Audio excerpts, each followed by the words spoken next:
చేస్తారు అధ్యక్ష, ఎవరి పని వాళ్ళు చేస్తారు. అట్లనే మూసీ రివర్ డెవలప్మెంట్ ఫ్రంట్కు 1,50,000 కోట్లని తోకదగిన బల్లిలాగా దుంకులాడుతున్నాడు అధ్యక్ష. ఇంతవరకు అంచనాలే రాలే.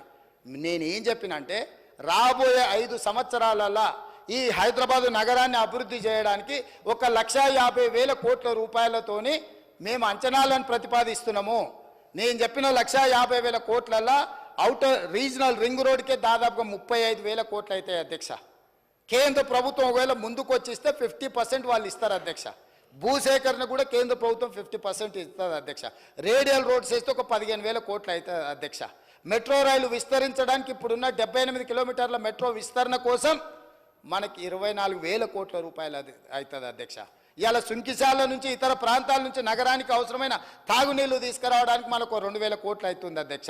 గోదావరి జలాల నుంచి ఉస్మాన్ సాగర్, హిమాయత్ సాగర్కు నీళ్లు తీసుకురావాలంటే ఒక 7-8,000 కోట్ల రూపాయలు అవుతుంది అధ్యక్ష. ఇవన్నీ కాంక్రీట్ ప్రపోజల్స్ అధ్యక్ష. సిటీలో కూడా స్ట్రాటజిక్ రోడ్స్ కానీ లేకపోతే రోడ్డు డెవలప్మెంట్ అథారిటీలో వివిధ రోడ్లను విస్తరించడానికి కానీ అవసరమైతే కొత్త రోడ్లు వేయడానికి కానీ ప్రణాళికలు చేస్తున్నాం అధ్యక్ష. నిన్నగాక మొన్న వచ్చిన మొదటి 100 రోజులు ఎక్కడేముందో వీళ్ళు గుంతలు దోయిపోయారా గుంతలు చూసుకునికే సరిపోయింది. 100 రోజులు పార్లమెంట్ ఎన్నికలు అయిపోయింది. మేము పని మొదలుపెట్టింది ఎన్ని రోజులు అయింది అధ్యక్ష? ఏదో మేము మంచి ఆలోచనతో పోతుంటే అప్పుడే అంత అయిపోయినట్టు. 10 ఏళ్ళు ఏళ్ళనోడు 7 లక్షల కోట్లు చేసి పారిపోతే 10 నెలలు కూడా కాలేదు అధ్యక్ష. వాళ్ళు చేసిన అప్పులకు మిత్తిలు మేము 43,000 కోట్లు కట్టినాం అధ్యక్ష. అయినా ఇంకా ఏందో సాధించాలని ఏంది అధ్యక్ష తాపత్రయము? ఏందా బాధ? ఎప్పటికీ మీ దగ్గరనే ఉంటుందా?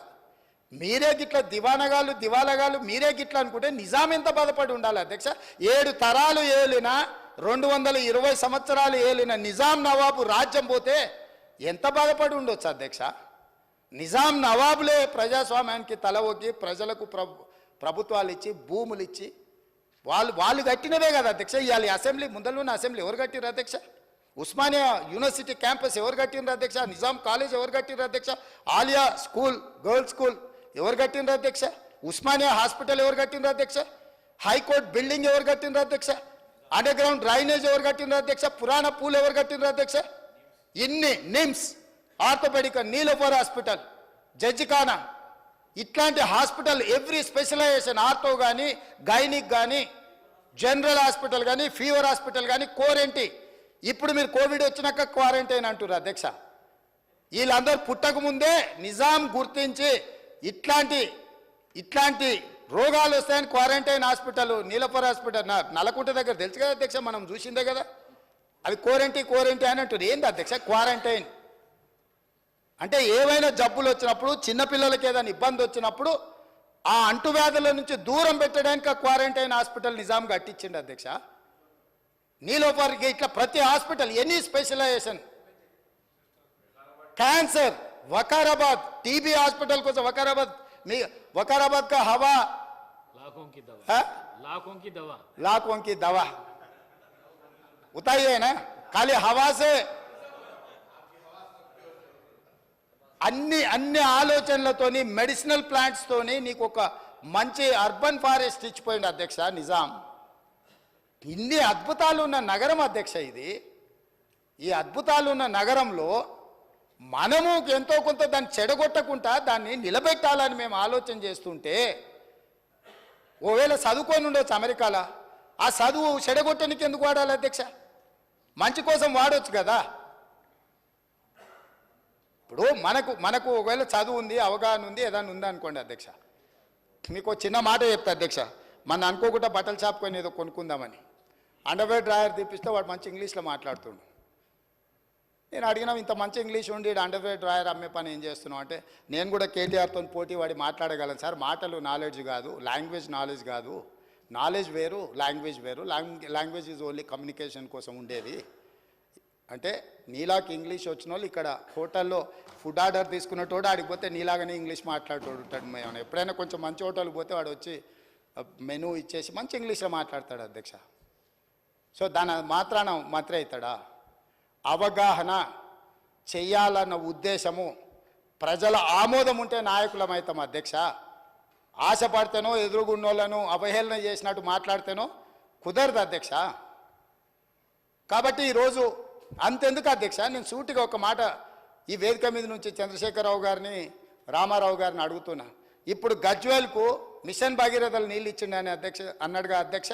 నేను ఇవాళ సవాల్ చేస్తున్న అధ్యక్ష, శ్రీపాద ఎల్లంపల్లి నుంచి హైదరాబాద్కు తీసుకొస్తున్న మెయిన్ ట్రంక్ లైన్కు బొక్క కొట్టి కాంగ్రెస్ వేసిన ట్రంక్ లైన్ నుంచి గజ్వేల్కు తాగనిక నీళ్ళు ఇచ్చిండు అధ్యక్ష. ఇప్పుడు ఓదంపా నేను చూపిస్తా.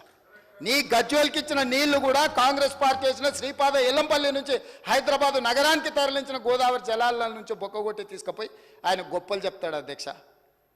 ఈ గొప్పలని ఎవడ అధ్యక్ష? వాళ్ళ భజన చేసేటోళ్ళకో లేకపోతే వాళ్ళ బానిసలకో చెప్పాలి. మాకేంది అధ్యక్ష చెప్పేది?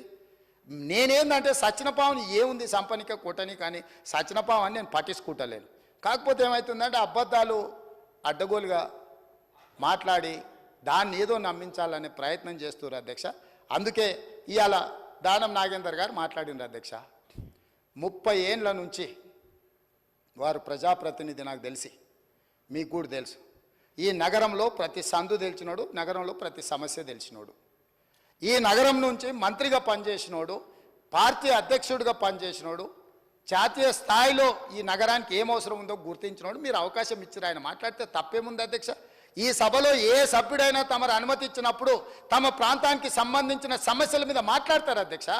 ఆదిలాబాద్ అడవుల గురించి, ఆదివాసీ బిడ్డల గురించి, అక్కడుండే ఐటీడీఏ గురించి ఒకవేళ మాట్లాడాల్సి వస్తే పాల్వాయి హరీష్కు మీరు ఇస్తారు అవకాశం. ఎందుకంటే ఆ ప్రాంతంలో నిత్యం ఉండేవాడు, అక్కడుండే పోడు భూముల కోసం కొట్లాడేటోడు, పోడు భూముల కోసం, ఆదివాసుల కోసం జైలుకు పోయినోడు, కాబట్టి ఆయనకు ఆ సమస్యల పట్ల అవకాశం ఉందని మీరు ఇచ్చుండవచ్చు కొన్నిసార్లు. అది మీ విచక్షణ అధికారం. మీ అధికారాన్ని ప్రశ్నించే అధికారం ఎవరికి లేదు అధ్యక్ష. వాళ్ళకి కావాలంటే ఎవరు మాట్లాడతారో మాట్లాడడానికి మైక్ తీసుకోమనేది ఉండే. ఆయనకి ఇవ్వద్దనే అధికారం ఒక సహచర సభ్యుడికి 30 ఏళ్ళ నుంచి ప్రజా జీవితంలో ఉండి ఈ హైదరాబాద్లో ఆసిఫ్ నగర్ నుంచి మొదలు పెడితే ఖైరతాబాద్ వరకు ఎన్నో పర్యాయాలు ఎమ్మెల్యేగా మంత్రిగా ఎన్నికైన ఆయనను వద్దనే అధికారం వాళ్ళకి ఎక్కడ ఉంది అధ్యక్ష?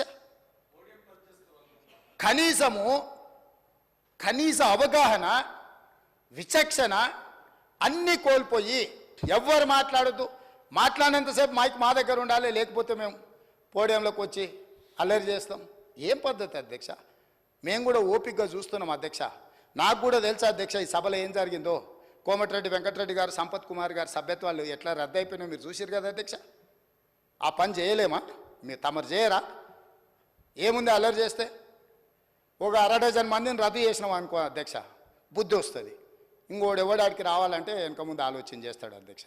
అందుకే ఈ బిల్లు వాస్తవంగా ఇతర కార్యక్రమాలు ఉన్నా ఇది చాలా ముఖ్యమైనది. అక్బరుద్దీన్ ఓవైసీ గారు చాలా విషయాలు ప్రస్తావించారు. ఇవన్నీ కూడా తెలంగాణ సమాజానికి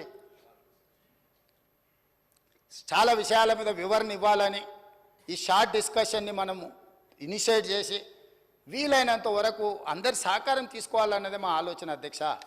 ఎవరిని కూడా డెఫినెట్గా వారు ఓవైసీ హాస్పిటల్ నుంచి సంతోష్ నగర్ వైపు ఫ్లైఓవర్ని ఆ స్ట్రైట్ వింగ్ ఒకసారి, లెఫ్ట్ వింగ్ ఒకటి, రైట్ వింగ్ అది సంతోష్ నగర్ నుంచి అటు కర్మన్ ఘాట్కి పోయేది అయింది, ఇటు నుంచి కూడా అన్నారు. డెఫినెట్గా వాటిని నేను మా అధికారులకు తక్షణమే ఆదేశిస్తున్నా. ఒకవేళ if it is 20 crores budget, డెఫినెట్గా we are going to take up that work అధ్యక్ష. అదేవిధంగా ఈరోజు మెట్రో కూడా మేము రీడిఫైన్ చేసినాం అధ్యక్ష. వీటన్నిటిని దృష్టిలో పెట్టుకొని ఎక్కడేదో నా మిరాలం చెరువు మీద అసదుద్దీన్ ఓవైసీ గారిని అన్నాడు, మిరాలం చెరువు నువ్వు దుర్గం చెరువు మీద సస్పెన్షన్ బ్రిడ్జ్ కట్టుకున్నావు, ఓల్డ్ సిటీలో కట్టలేదని. 2.6 kilometers మిరాలం చెరువు మీద సస్పెన్షన్ బ్రిడ్జ్, ప్రపంచంలో one of the best bridge, suspension bridge మేము కట్టబోతున్నాం. దాని ప్రణాళికలు సిద్ధమైపోయినాయి. విత్ ఇన్ 30 daysలో మీకు ఆ ప్రాజెక్టు డీటెయిల్స్ అన్నీ కూడా మీకు చూపిస్తాను అధ్యక్ష. అవి తీసుకెళ్ళి పివి నరసింహారావు ఫ్లైఓవర్ కనెక్ట్ చేస్తున్నాం అధ్యక్ష. బెంగళూరు హైవే నుంచి ఈ బ్రిడ్జ్ మొదలయ్యి పివి నరసింహారావు ఫ్లైఓవర్ వరకు, అక్కడి వరకు ఆ సస్పెన్షన్ బ్రిడ్జ్ని ఆల్మోస్ట్ 2.6 kilometers రోడ్ వేయడానికి మేము ప్రణాళికలు సిద్ధం చేసినాం అధ్యక్ష.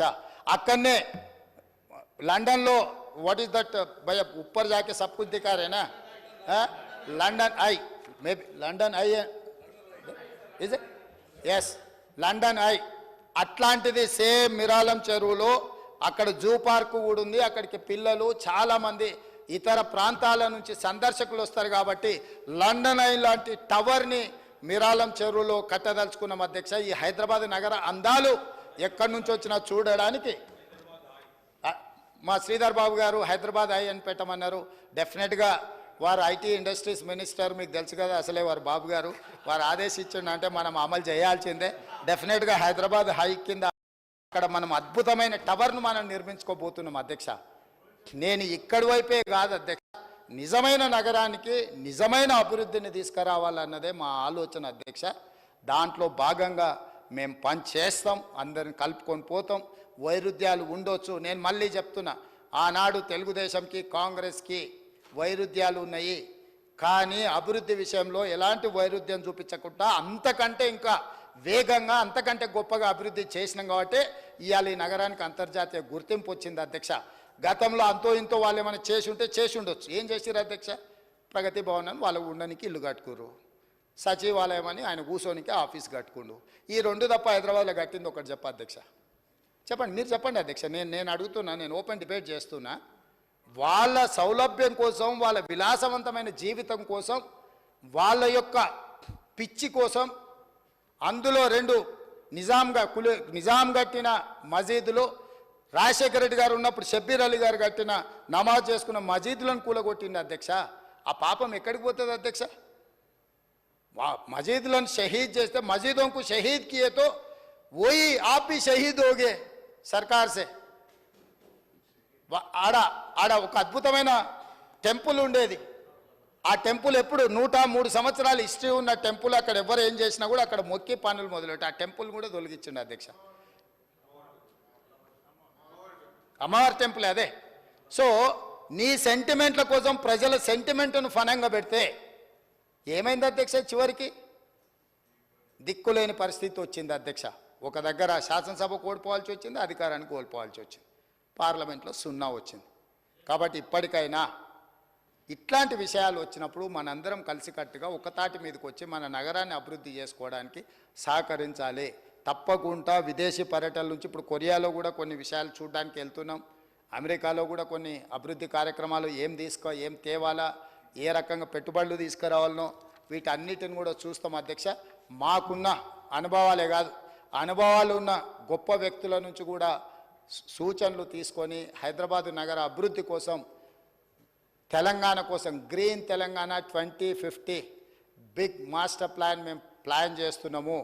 ముచ్చర్లలో నేను అనౌన్స్ చేసిన హైదరాబాదు నగరం కులీ కుతుబ్ షాహీ మొదలుపెట్టింది, సికింద్రాబాద్ నగరాన్ని బ్రిటిషర్ సహకారంతో కట్టిర్రు, సైబరాబాద్ నగరాన్ని రాజశేఖర రెడ్డి చంద్రబాబు నాయుడు కట్టిర్రు. ఈ 3 నగరాల తర్వాత వచ్చేదే 4th సిటీ. ముచ్చర్లలో బైగర్ కంచెలో 4th సిటీ వస్తుంది. That is called future city of Hyderabad.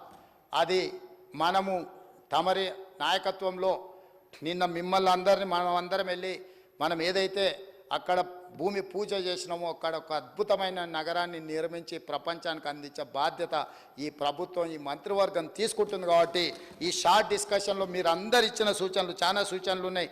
Akbaruddin Owaisi గారు ఇచ్చిన సూచనలు ఉన్నాయి, దానం నాగేందర్ గారు ఇచ్చిన సూచనలు ఉన్నాయి, పాల్వాయి హరీష్ బాబు ఇచ్చిన సూచనలు ఉన్నాయి. వారికి ఒక్క మాట చెప్తూ నేను తమ దగ్గర సెలవు తీసుకుంటా అధ్యక్ష. కిషన్ రెడ్డి గారు కేంద్ర మంత్రి అయినప్పుడు సంతోషపడ్డా, నేను ఫోన్ చేసి మాట్లాడిన అధ్యక్ష. మీరు తెలంగాణ నుంచి క్యాబినెట్ మినిస్టర్ అయినరు, మీరు సెక్రటేరియట్కు రాండి, నేను నా మంత్రులందరిని పిలిపిస్తా, మా మంత్రులందరితో మీకు షాలో కప్పి సన్మానం చేసి మీరు బండి సంజయ్ గారు సెక్రటేరియట్కి వస్తే తెలంగాణకు రావాల్సిన అనుమతులు, తెలంగాణకు రావాల్సిన నిధుల మీద మనం మాట్లాడుకొని మోడీ దగ్గరికి వెళ్దామని నేనే స్వయంగా 2 సార్లు కిషన్ రెడ్డి గారితో మాట్లాడిన అధ్యక్ష. నేను మళ్ళీ చెప్తా అన్నాడు, ఇంతవరకు మళ్ళీ చెప్పలేదు. కాబట్టి మోడీ గారు 2-3 సార్లు కలిసిండ్రు, అమిత్ షా గారు 3 సార్లు కలిసిండ్రు, మీ మంత్రులు 30 సార్లు కలిసిండ్రు, అనుమతి ఇచ్చారు. కానీ పాపం మరి ఏం దురదృష్టమో తెలంగాణ ప్రజలది నాకు తెలియదు. వరదలు వచ్చినప్పుడు రూపాయి వేయలేదు కిషన్ రెడ్డి గారు. చివరికి ముఖ్యమంత్రిగా నేను ముందుకు వచ్చి కలుద్దాం, కలిసి పనిచేద్దామని నేను ప్రతిపాదిస్తే కూడా పెద్దలు కిషన్ రెడ్డి గారు ఎందుకో మరి వెనక్కి తిరిగి చూడలేదు. ఒకవేళ పాత ముఖ్యమంత్రి గారు ఏమైనా ఫీల్ అవుతాడేమో, ఏమైనా కోపం అవుతాడేమో, ఆయనకు తెలిస్తే ఏమైనా ఇబ్బంది అవుతుందేమో అని, అన్న ఏమైనా ఇబ్బంది పడుతున్నాడేమో. నా మిత్రుడు పాల్వాయి హరీష్ బాబు గారికి నేను సూచన చేస్తున్నా, మీరు కిషన్ రెడ్డి గారితో సమయం తీసుకోండి, సచివాలయానికి రాండి, అధికారులను అందరినీ పిలుస్తా నేను, బండి సంజయ్ గారిని, కిషన్ రెడ్డి గారిని, మీ ఎమ్మెల్యేలు అందరు రాండి. మన రాష్ట్రానికి రావాల్సిన నిధుల విషయంలో, మన రాష్ట్రానికి రావాల్సిన అనుమతుల విషయంలో, ఎందుకంటే మెట్రో లాంటివి నిర్మించుకోవాలంటే కేంద్ర ప్రభుత్వం సహకారం తప్పనిసరి.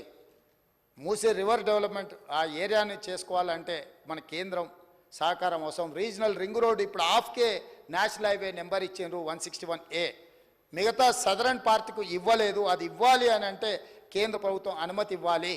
అందుకే మేము ఎక్కిన మెట్టు ఎక్కకుండా కనిపించిన వాళ్ళకల్లా దండం పెడుతూ మేము ప్రయత్నం చేస్తున్నాం. ఎందుకంటే ప్రయత్నంలో లోపం ఉండొద్దు అనేది నేను నమ్ముతాను అధ్యక్ష.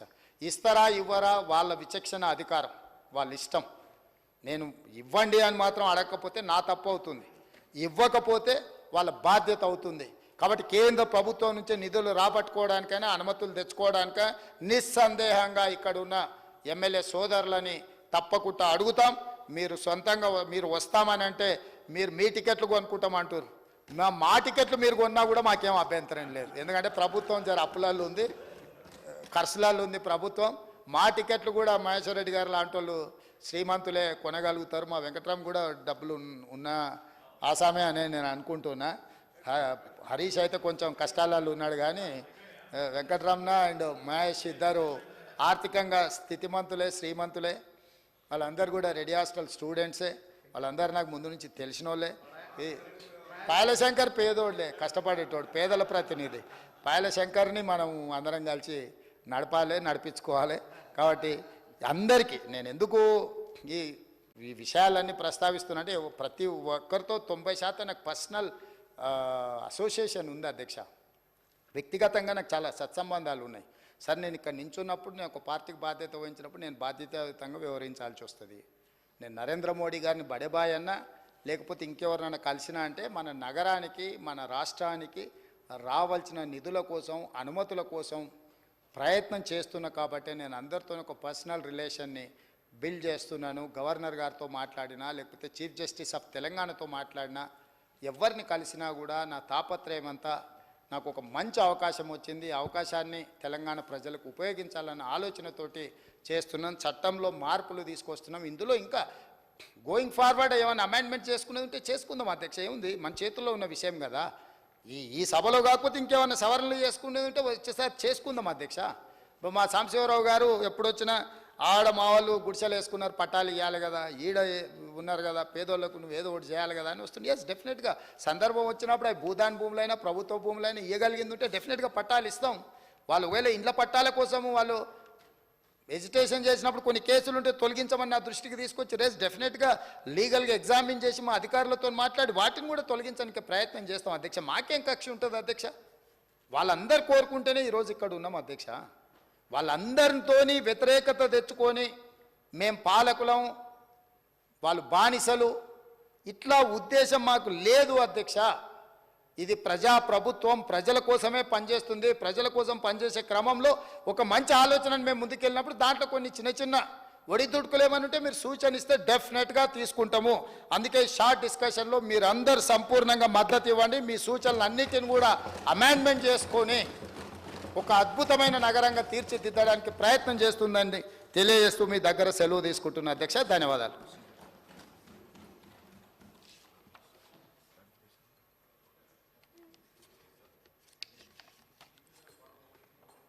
అనౌన్స్మెంట్.